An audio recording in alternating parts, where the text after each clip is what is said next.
So guys, so I'm gonna be honest, in making this video, I'm gonna throw a lot of like philosophical stuff in the mix of it all, and it's because it's relevant. It's because it's relevant in explaining why this stuff is important. It's relevant in that's pretty much it. Just explaining why it's important. I don't like wasting my time. I'm a relatively efficient person. That's why I'm always. It's really why I don't spend too much time on one subject. It's actually why I make videos because you can explain things one time and then put it on the internet. And next thing it can be watched a million times over. I don't have to repeat the same thing over and over. Um, so yeah, being an efficient person with my time, that should kind of be an indicator that what I do with my time is relatively important. So if I'm taking the time to explain this stuff, it should hopefully let you know that it's something important. I don't waste my time with stupid crap. I don't watch TV. I mean, I'm not like a totally 100% efficient, but I usually don't waste my time with stupid stuff. I'm usually, I guess, pursuing things that I think are of interest to like kind of the prosperity of man. To be honest, I was just thinking about it. I was just actually watching a video. Um, there's a podcast and it had certain people. I'm not gonna name the names, but there's a person and he was talking about my flies on zip. Excuse me. Um, hold on one sec. I'm gonna keep that in there just for the realness of this here explanation. Now, so it was a podcast. I'll actually tell you, it was a Joe Rogan podcast with a guy named Paul Stamets, and it just came out like yesterday. Today's like November 15th or something like that, 2019. So it's relatively new. I know he's been on there a couple of times, but he started talking about like he's a mushroom guy, and he's talking about like the benefits that like microdosing has on the brains. He's saying it can unleash creative potential, this and that. And he's saying people can come up with solutions that can help solve a lot of the world's problems, this and that. And I'm like, bro, when I hear stuff like that, I'm like, dude, like one, I already have solutions. Two, that's not the problem. And creating a solution is not the problem.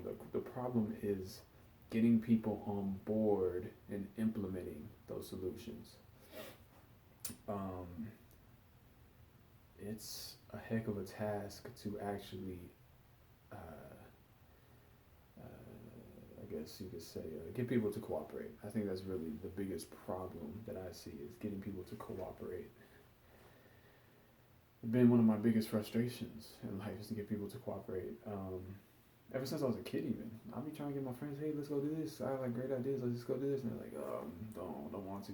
Sometimes I got to drag friends out. By the time I finally get them out, they'll be like, okay, that was fun. That's okay. Glad you talked me into it. It's like, yeah, because I already knew it would be fun.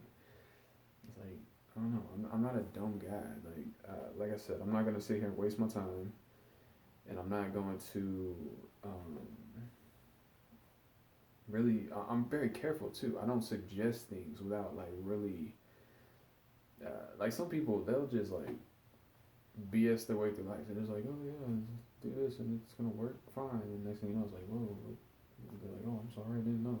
I'm not like that. I'm like a very careful guy. If I don't know if it's gonna work, if I don't know if it's actually gonna be good, I'm not gonna like say it. I'm gonna be very careful. Like I care about my reputation as a person. Like some people don't. Some people are just like, oh yeah, this is how. Back in the day, everybody said the world was on the back of a turtle. You know what I mean? They're like, yeah, duh. And you know what I mean? Like shamelessly. I'm not that type of person. Like I'm not gonna sit there. If I don't know something, I'm not gonna like tell you. If I'm gonna tell you some stuff, I'm like pretty dang sure. If I'm wrong, I find out later. I'm gonna say, okay, I was wrong. Um, but generally speaking, I don't. I'll kind of. You can see it. Like usually, if you watch any of my other videos and stuff, I'm very careful whenever I say something almost as fact or whatever. I'm very careful. You can even see right now. I'm saying like I'm thinking my word carefully. I don't push BS. You know what I mean? If I don't know for sure, I'm not just gonna be like, yeah, this is it. And if I'm gonna promote it at all, I'll put like a caveat. I'll be like, yeah, like I'm not sure, but this is what I think and stuff like that. Some people they push BS and they're just like, yeah, duh, the world's on the back of a turtle, um, shamelessly. And then when it's exposed that they're wrong, they'll just flip the script and be like, oh well, I mean, something. They just weasel their way out of it. Like to me, that's just like poor character. But that's how a lot of people operate these days. There's politicians that flip flop all day, stuff like that. Um, but with all that being said, I was watching that podcast and I see Mr. Paul Stamets saying this stuff like, oh yeah, if you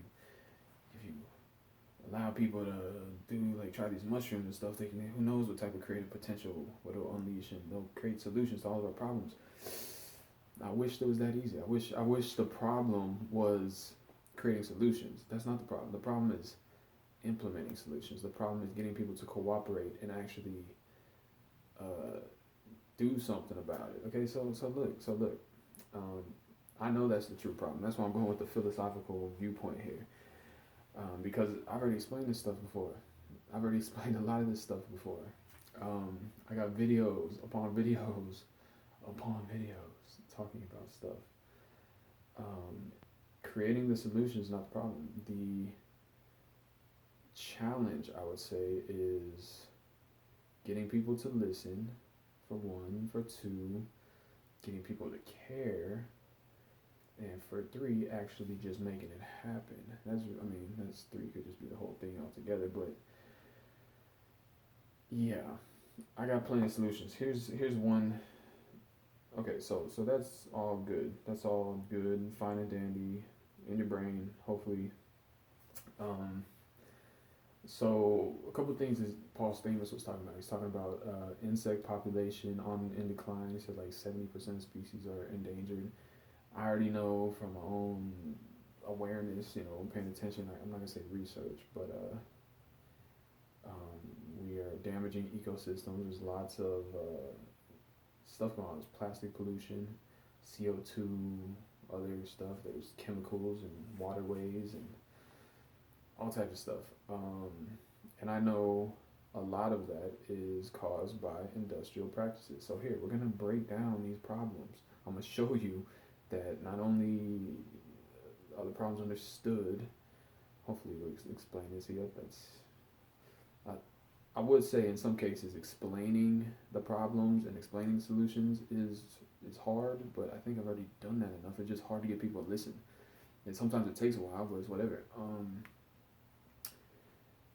A lot of the damage to our planet is caused by economic processes, industrialization. And if you look at that, if we look at the economy is basically a machine, a big giant machine. It runs in a certain ways. It's at this moment it's incentive based. There's supply and demand. There's monies. It's the way I look at it. It's almost like a machine without a mind. It's almost like an organism without a mind. And because it's just incentive based, it's run on incentives, and it's very reckless. I feel like it's I use this example sometimes. Like there was fidget spinners a while back that like were trending, and all of a sudden all these companies were just manufacturing them like crazy. Then all of a sudden they went out of style, and now here's all these fidget spinners that were manufactured and nobody wants them. You know what I mean? That's because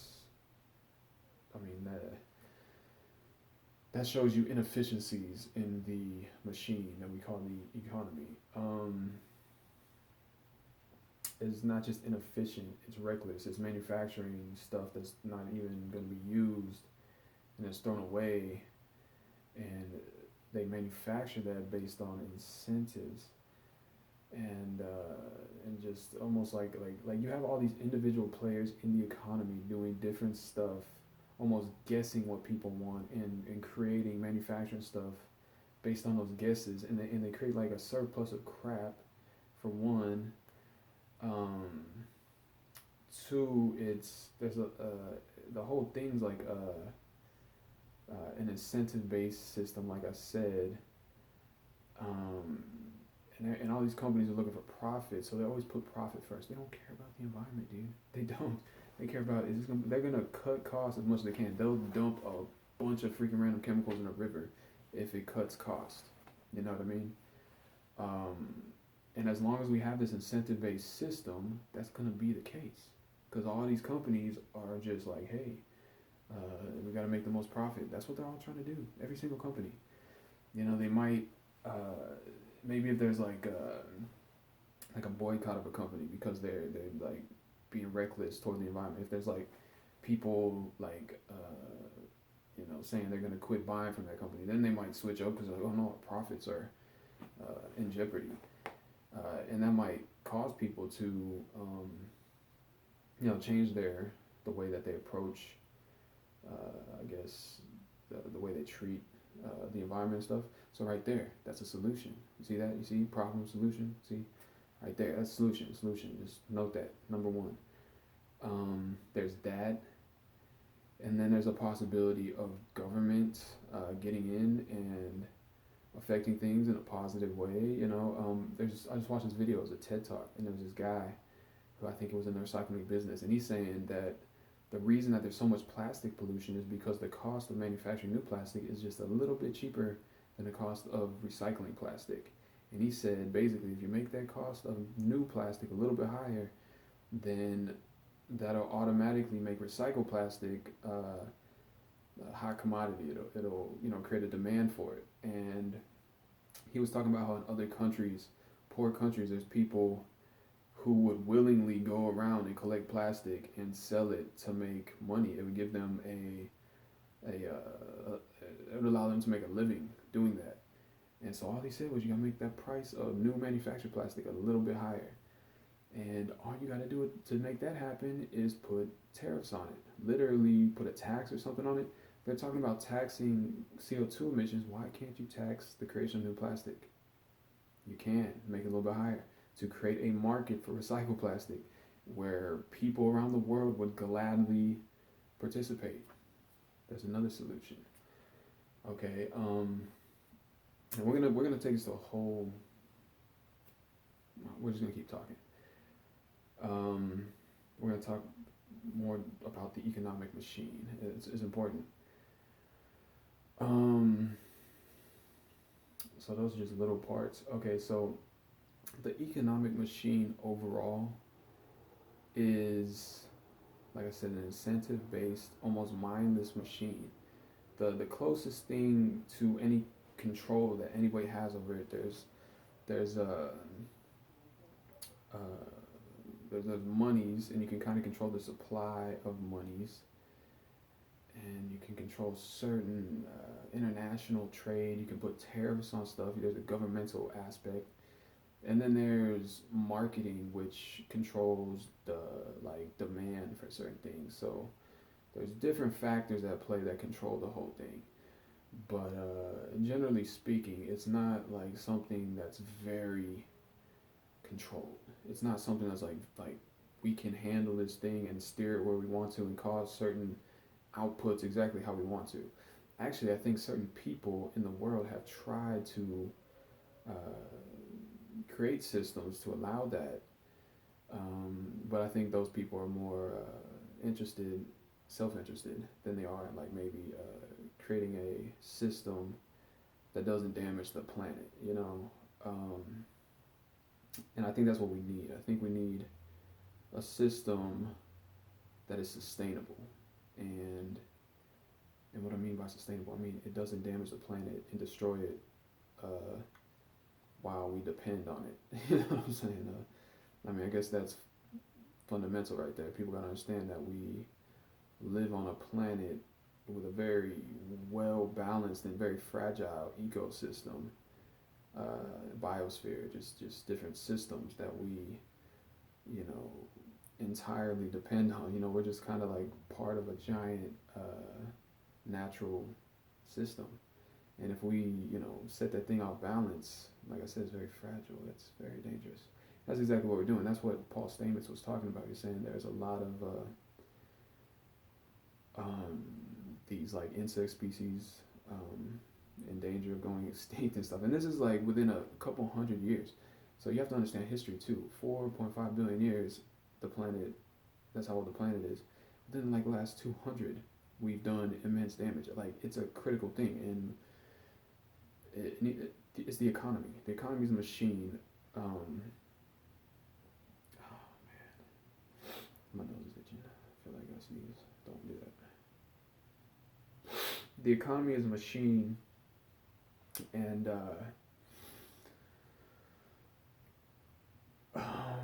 it's a machine we participate in. It's like the collective, like almost like a collective organism of mankind. It's a machine. It's a machine we participate in, and right now it's very uncontrolled. It's like Godzilla coming out of the water and just destroying everything. It needs to be controlled. It needs to be tamed. And as it stands, in a incentive-based system, it ain't doing the job, man. It's just not. It's not, dude. A lot of people, they tout this idea of free market capitalism. You could tout that idea all day. We don't even have free market. We have capitalism that's affected. Like I said, it's a system. It's a machine, and there's different like aspects of control. Like I said, there's monies, there's government stuff, there's manipulating, or I guess you could say affecting the market base, the demand. There's marketing, stuff like that. There's new inventions too, like stuff's invented. That's not like factored in. The world's constantly changing. This economy is a giant machine. That's really like where we're going with this whole thing. It's a giant machine that needs to be way more controlled because I'm telling you, it's like Godzilla coming out the water, like whoa, shooting fireballs everywhere. Like it's wrecking our planet up, and it's something we've created. We've created it. It's actually, like I said, it's like a meta organism of mankind almost, and where we participate, we're part of that machine, and we're wreaking havoc on our own planet. It's really stupid. It's very stupid. It's very, very stupid. All right, I'm gonna get into like a little bit more philosophical stuff if we haven't already. It's crazy because, man, I don't even want to get into that. Never mind. Let's just go off this assumption. We don't know if there's life elsewhere in this universe. I mean, it's pretty big. We can see different planets and stuff. So it's very high chance, okay? But we don't know. If there is life, is the chance it's not nearly as evolved as us? I don't know. Personally, no. Let's not even go there. Here's what I want to say. Let's just assume that we're like the most intelligent species there is, okay? And that this whole thing is up to us to save, okay? That's responsibility. That's what people need to have, a certain sense of responsibility over this whole situation. I think really that's the only hope, because I'll tell you the truth, there's a lot of people that believe the end of the world's right around the corner, that the apocalypse is coming, it's inevitable. Like, some people just say, what's the point of anything? Like, who cares what happens? Life is, I don't know. There's people that say all types of stuff, and they have all these little, just pawn it off on and not care type stuff. I've thought about stuff like that, and I think random stuff all the time. But I don't know if any of that's true. So by default, I'm thinking to myself, we have to handle this situation. I mean, it's just by default. I mean, it is what it is. As far as I could tell. Now here's where my frustration comes in, because like you see, I'm talking about stuff, and at the moment I'm relatively unknown. And I know there's people, like I see people that are like leaders of entire countries, and I look at them, I'm like, dude, how did that person become a leader of an entire country? Is that really what, like, the best guy we got to be like leading a whole country? Are you kidding me? Um, I think there is a lot of smart people, but I think a lot of times they're afraid to take the wheel. And I look at it like if I had like a friend that was like stupid drunk and he was trying to drive, I'm gonna be like, okay, if I'm a little bit better, even if I'm not a good driver, if I'm better off, but when we gotta go somewhere, like I'm not gonna let him drive. I'm gonna take the wheel. You know what I mean? I'm gonna do a lot, whatever it takes. You know, there's a time that people have to step up and take responsibility. That's kind of what I'm saying here. Um, it's crazy because I look at some countries, like I said, and I see some of the craziest stuff. Like there's some crazy stuff in this world, man. A lot of okay, let's not get too far off on tangent here. Let's just get back to the economic machine. Um, so yeah, that's why I really, I guess personally, I don't feel comfortable with the leadership in this world. I see what we're doing as a species, and I find it to be very extremely dangerous. I think a lot of people the same thing, you know. And I think the more people that I guess talk about this, the more it becomes an issue. The more they're willing to take the wheel. See, that's what there's an old saying. Somebody said like, you know, good men are, you know, rarely, you know, take positions of leadership or something like that because they don't like controlling other men. No, it's not even about that. It's not about controlling anybody. It's about there's a drunk driver at the wheel. You want to get home safe, okay? That's what it's about. It's about you have to take responsibility when you see it's a situation, and that's why I'm always focused on stuff. I see what's happening in the world. I'm like, dude, like these people seem almost incompetent. I have to admit it. And I'm like, dude, I feel very uncomfortable with it. And I've always kind of been like that. I think ever since I was young, I would see people, even adults, I'd be like, what are y'all doing? Like, I was raised around crazy stuff, so it is what it is. But it's just been a habit ever since I was young. I felt like I was around a lot of just almost incompetent people, and and I always since I was young would step up in leadership positions. I'd be like, look, like this needs to hand like if there's good leadership, I'm like, this is awesome. I could just sit back and cruise. Like, you know, I ride the bus a lot, and I'm like, good. I don't even gotta drive because I got a bus driver. I'm like chauffeur. You know, that's what I prefer. You know what I'm saying? Um, but sometimes I don't trust who's driving. You know what I mean? Something like that. And I could look at the world and see a lot of stuff going on. I'm like, dude, these people are not responding to clear and present danger. Like they're not.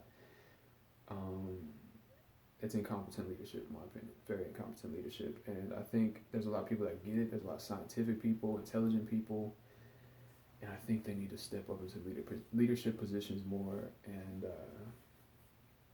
yeah, so that's that. So let's get back. Let's get back. Economics. Economic machine. The economy is a giant machine. It's very uncontrolled. And ultimately, I'll tell you the truth. I just gotta tell you the truth. And I don't like saying it like this. And there is a lot of potential.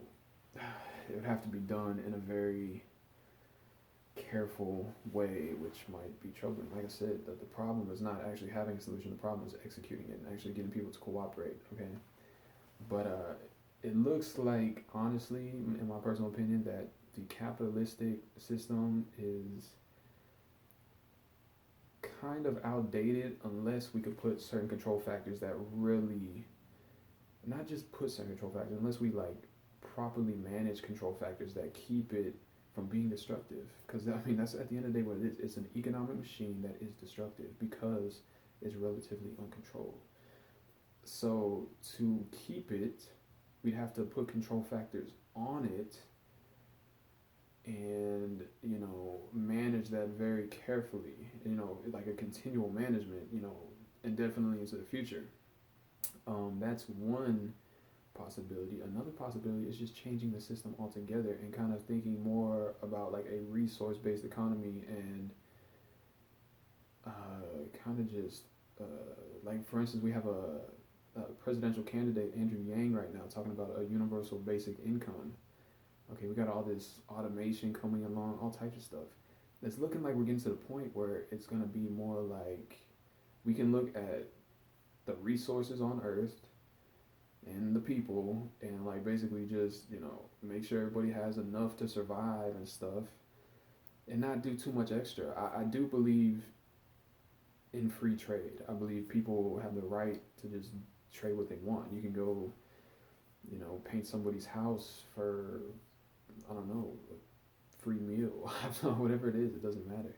I believe in free trade, so I think that's always going to be an aspect of a life, and so I believe in at least some degree of free trade. You know what I mean? Like capitalism, whatever you want to call it. I don't even want to call it capitalism. I'll just call it free trade, because that's all capitalism seems to be at the end of the day. But I think we might be coming upon a time where we need to transform into a more resource. Uh, we need to transform into a society that manages resources a lot better and doesn't destroy. You know. Okay, I guess you could just leave it all at that. Just we need to transform into a society that manages resources a lot better. And I think, like I said, maybe put control factors on the natural um, capitalistic system that we have, but they'd have to be, actually capable of, taming this beast we call the economy. Um, if that doesn't do it, it's gonna have to be more like a straight up like resource based. I made videos talking about kind of the role of government and what we already do with the government. It's like a group of people that we elect, and then they discuss important stuff. Then we pay some taxes and throw some money in, and hopefully those people decide to do good stuff with those taxes. Hopefully that benefit society. So it's like you have this aspect, this free market aspect, and then taxes that feed into that aspect, which is more like the public sector. And then all the stuff the public sector is doing should be things that benefit the public. So it's kind of, some people want to call like certain public programs like socialism and stuff. But I think it's a good way, like that whole system right there. You have capitalism feeding the public sector, and then all that tax money and stuff being put toward um, good stuff for the public. Some people want to call that like socialism, but that's already what the government's been doing. But I do think that's something. I don't know. See, I'm afraid. Here's the problem with socialism. You always get these crazy dictators trying to be like, "Oh, I'm now the leader, and I'll tell everybody what to do, this and that." That's what I'm saying, and we need more responsible people to like be taking the wheel to, become politicians. And overall, people have said this for centuries. You need an overall higher level of education in the public, because half the time the public, they just listen to these candidates that are, just hyping them up, with BS. I'll talk about that too. And next thing you know, you have just self-interested, politicians, who really have no good plans or anything, but know how to talk up a big game, running stuff. And that's part of the problem. That's a major part of the problem. So the solution, obviously, sorry for that. So the solution, obviously, is to hopefully, I guess you could say, educate the masses. But I mean, how easy is that? I guess that's what people have been trying to do. We have the internet. People are getting smarter, I guess. People are learning more.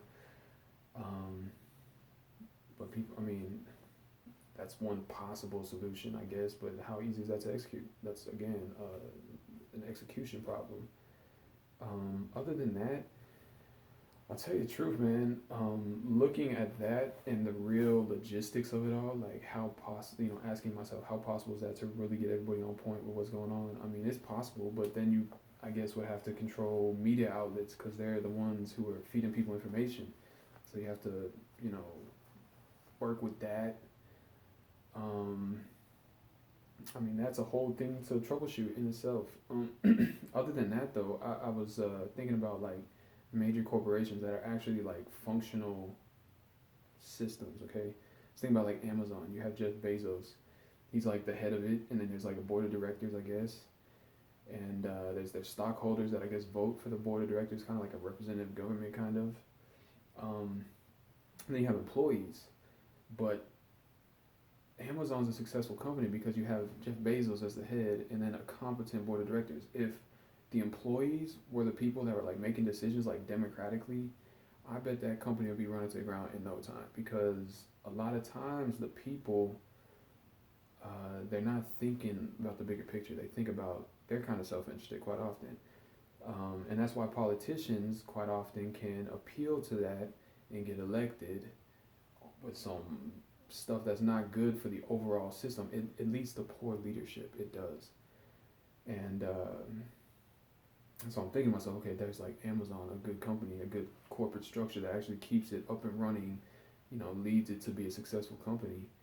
And I think, that's a little bit better of a design of a system. It's partially democratic, as far as I understand. And I think maybe something like that. I mean, I was thinking about stuff like maybe raise the age for people to vote. Maybe have like a certain competence test, to make sure people even know about certain things before they vote on people that are going to be handling those things. Um, you know, I see some politicians trying to lower the voting age, and it's like that's the opposite of what you want to do. You want a bunch of naive, well, they might want to do it because, like I said, there's a lot of self-interested politicians. But if you really want a good, functional, management, structure, a brain to your company, you got to make that happen. You know what I mean? And I think a way to make that happen is have more competent voters, and there's ways you can do that. You can cut who's voting. You have to have a competence test or something, or you have to prove that you have a certain level of competence, or educate the general public. I mean, that seems way harder logistically. But either way, if we're gonna have a democratic society, and we want a competent brain to, our countries, whatever.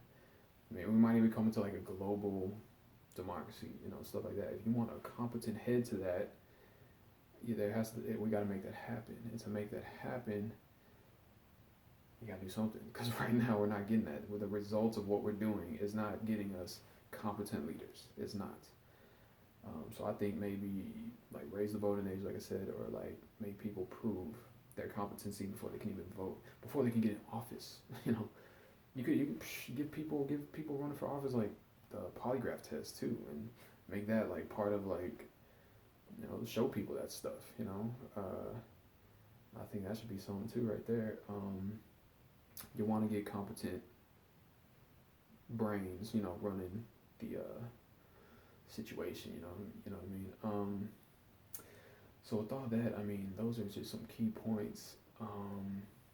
There's other stuff, the specifics with the money. Like I said, like we have a capitalistic system, and if we want to, I mean, we have to tame this beast, okay? And there's certain control factors, and like I said, money is one of those. So that's actually what I talk about on my YouTube channel. I talk about money,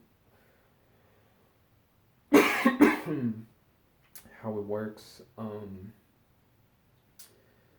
just ways to deal with that control factor, which is money. But overall, I don't even think that's gonna do it. I mean, I just was kind of exposing kind of stuff that's already going on. Like I said, certain people seem to already be trying to gain control over this beast, you might call it. But I think those are self-interested people, and that's kind of what I was exposing. Stuff they were already doing. Overall, though, I don't think it's not a solution. Even you can tinker with that all day. I don't think it's enough. Like I said, I think you need more government intervention. People want to talk about free market capitalism. Look at what that did to the rivers. Pouring chemicals in it. Look what it did to the oceans, plastic. Look what it done to our air. You know what I mean? I see a lot of people just think it's that easy. Just free market capitalism. It's like, no, it's not that easy. Not at all. Yeah, we live in a world. We're not just riding around in carriages anymore. Now we're like, I got a friend. He works for a company, engineering parts to create the fracking equipment. You know what I mean? It's like we're literally drilling into the earth and like cracking layers of it, you know, contaminating like millions of years old, million year old aquifers and stuff. Dude, we're a different beast right now. This economy is a beast right now. It is not just people in carriages trading. Oh, I got my tomatoes from my farm and I'll trade you for some watermelon, or you know, we're not doing that anymore, dude. We are literally like mass manufacturing synthetic materials, chemicals that don't biodegrade, poisonous to us.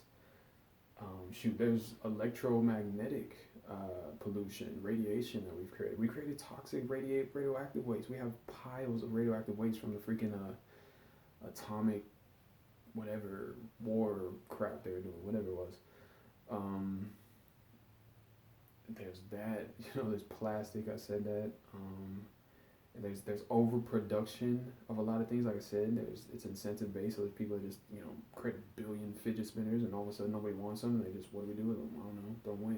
Something like that. There's goods that are made to break, to get outdated. That's why they have a new car every year. That's why they have a new phone every year, a new model over and over. They're made to break. It's incentive based. That's just inefficient. It's inefficient. It leads to waste. I think there needs to be a lot more recycling. Like I said, with the recycling, all you gotta do is make recycled plastic a little bit cheaper than manufactured plastic. So we just put a tax on the manufactured plastic. As far as electronics and stuff, I guess you could recycle those parts. Like there are landfills everywhere. They just piled up with crap. We gotta figure out something to do with that stuff. It all comes down to like managing our entire planet. You know what I mean? We're part of this planet. We're a major part of this planet now. Um, I'll even go as far as to say like we're such a factor on this planet. Like we are, the new natural selection. I've said that in other videos. We've gone so far. We control so many processes on this planet, affected so much. What we do is going to affect whether certain species live or die. We are literally, like, I'm not going to say we're playing God, but, we're at this point where we have such an impact of what we do. This machine, this beast, it needs to be controlled because it's just out here wreaking havoc, dude. It's crazy. And that's what it is, dude. I'm telling you. A lot of people ain't seeing it. They're talking about, oh, do this. They're talking about little stuff, man. You're talking about, I talk about the monetary system. Like I said, that ain't gonna do nothing. That's not gonna do nothing. Tinkering with little. It's like, no, dude. You need to like revamp this whole thing, dude. You need to come through and like change the entire system, dude. It's necessary, dude. And you're gonna have to keep doing that with new technology coming out, more people coming and going, or whatever changes happen to our planet. Maybe you're gonna have to adjust always. It's life. I don't know. I call it I don't know. It's just life. You gotta adjust. Things change. More people come. New technology. You gotta manage the situation carefully so you don't die. You know what I mean? Literally, so you don't kill the planet that you are a part of, that you depend on for your survival. You have to manage that situation very carefully. That's what we need to do as a species. We don't know if there's life anywhere else. People are talking about going to Mars because they think we're gonna mess up this planet. You can't recreate this planet. We breathe a certain concoction of air because of millions of years of evolution. We can't like recreate this planet. We're perfectly fit in a specific niche on this planet as a specific organism that works in a certain way because the rest of the planet is exactly the way it is. If we fuck that up, knock it out of bounds, we're a species. Okay, we are a species. Look at how many species are going extinct because of what we're doing to the planet. We are a species. We're gonna fucking make ourselves go extinct, you fucking dummies. That's what I'm saying, man. We're perfectly attuned to this planet. This planet's beautiful, naturally. I love nature, dude. I'm a nature dude. And yeah, but this beast of an economy is the problem. It's like Godzilla coming out, just going wild, bro. It needs to be tamed, dude. It needs to be tamed. I think it needs a major overhaul, like a major overhaul. And there's a lot to think about, a lot to, like I said, you can mess with the little tinker with some monetary system or do this or put a couple tariffs here or there. I don't think it's going to get the job done. I don't think it's gonna get the job done. I think it's too dangerous to even allow Godzilla to. We need to like really like just tie him up or something like, you know what I mean? Slow it down. Um, Godzilla's just a little bit too crazy right now. Maybe a little bit later, if Godzilla's a little bit more chill, we can come back and free it up a little bit. You know what I mean? It's just crazy right now. It's crazy, like what we're doing. It's nuts. It's only been like 200 years out of 4.5 billion. Only like 200 years. That's crazy. How much we, how much we've hurt this planet. We are like a diseased part of this ecosystem, dude. We are like, other animals look at us and like, oh my gosh, they probably think of us as like demons or something. They're like, oh my god, look how destructive they are. We're probably cool sometimes. They're probably like, okay. I go outside and I like play acoustic guitar and like the birds start tweeting and stuff, you know.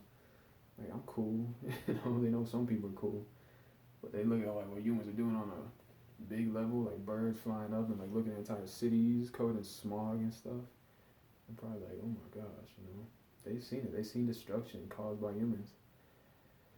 We share this planet with animals. Think about that. I don't know if that's gonna appeal to people. Some people care about animals, and maybe that's part of it too. We gotta care more about the environment, animals, and everything. I care about animals. I like animals, so it is what it is. But I don't think that's a. Maybe that has to change too. That mindset of people care more about the planet. I think there's a lot of people like, oh, I don't care about the planet.